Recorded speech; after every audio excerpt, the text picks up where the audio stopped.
Section 7. Water Maps. Part 2. Water in Arizona. Connecting the first water maps to the next layer of due diligence. In the last section, we learned how water maps help real estate professionals move from general water knowledge into practical due diligence.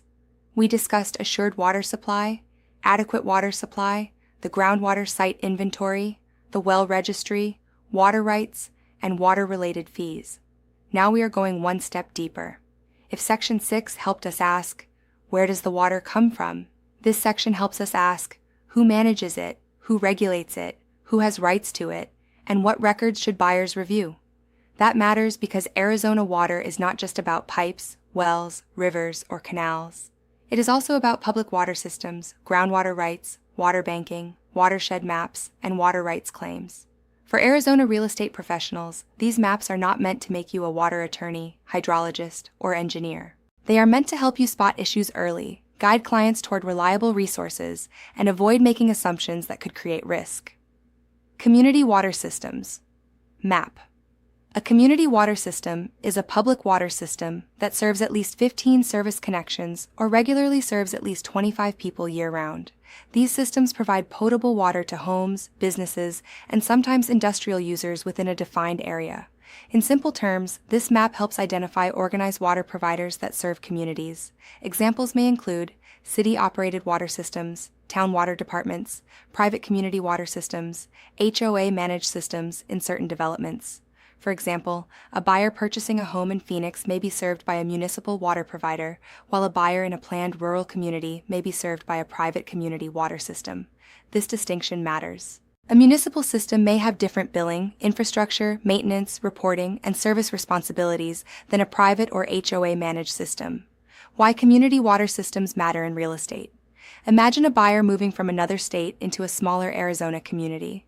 They assume water service works exactly like it did in their former city. During the transaction, they discover the property is not served by a large municipal provider. Instead, it is served by a smaller private community water system.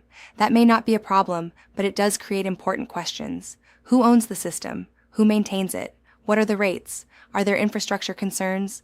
Are there recent water quality reports? Are there planned upgrades or assessments? Community water systems are regulated for drinking water quality, but buyers should still understand who provides the water and what obligations may come with that service.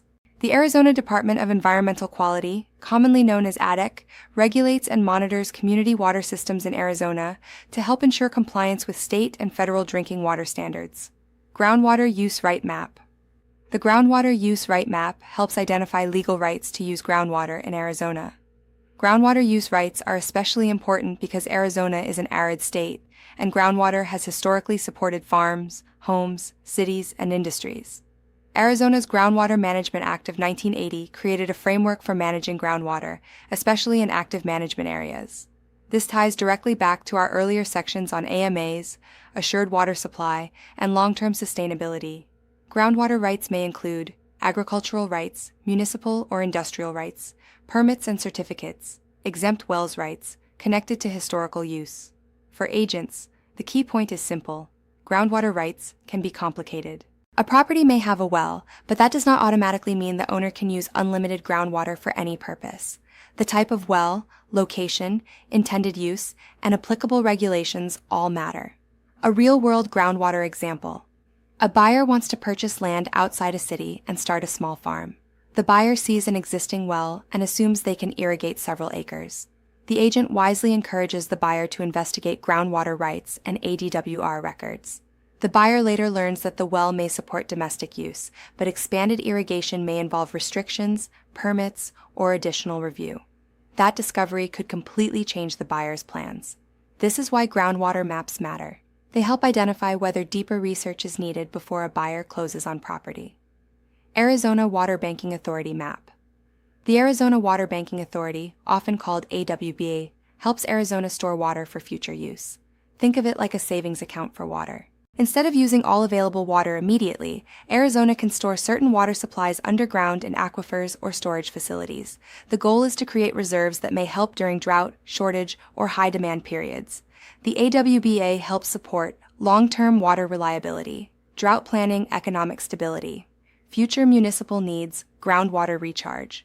This connects directly back to CAP because water banking may involve storing Colorado River water or CAP water for future use. For real estate professionals, water banking matters because it shows that Arizona is not only using water, it is actively planning for future shortages and growth. Why water banking matters to buyers. A buyer may hear news about drought and assume Arizona has no long-term planning. Water banking helps tell a more complete story. Arizona has invested in storage, recharge, conservation, and future supply planning.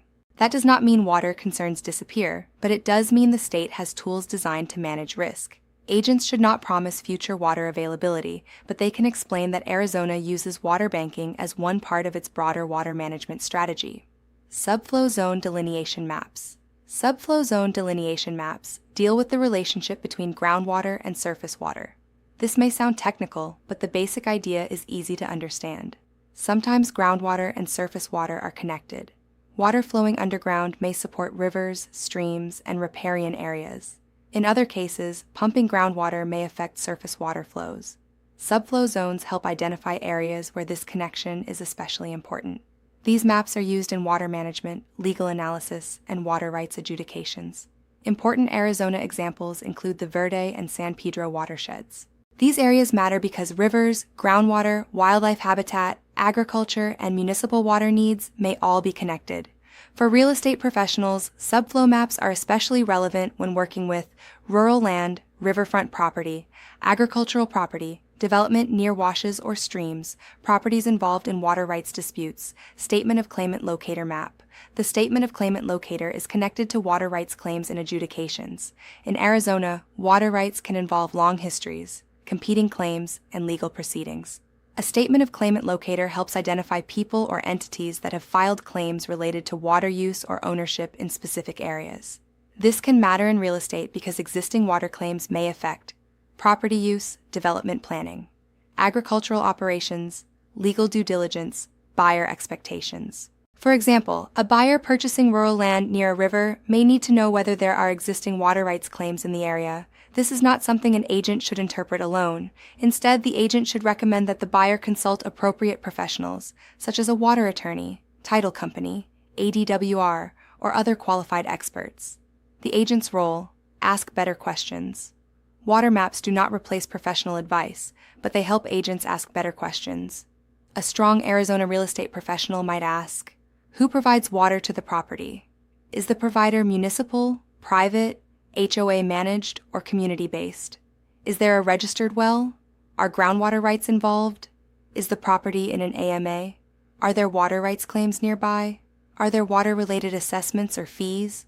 Should the buyer consult ADWR, ADQ, a water attorney, or a well inspector? These questions help protect clients and reduce transaction risk. The practical takeaway. In the previous sections, we learned how Arizona moves water through CAP and SRP.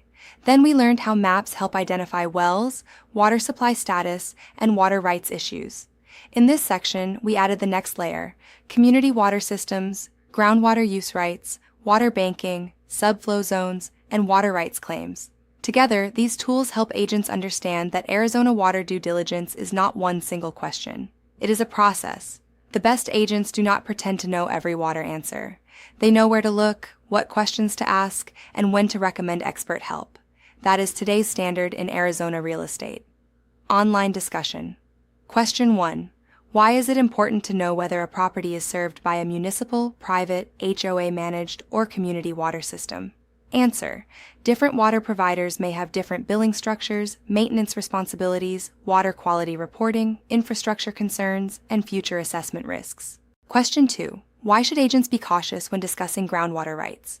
Answer. Groundwater rights can involve permits, exemptions, AMAs, historic use, ADWR records, and legal restrictions. Agents should avoid guessing and recommend qualified professionals when needed. Question 3. How does water banking help Arizona plan for the future? Answer. Water banking allows Arizona to store water in aquifers or storage facilities for future use during drought, shortage, or increased demand.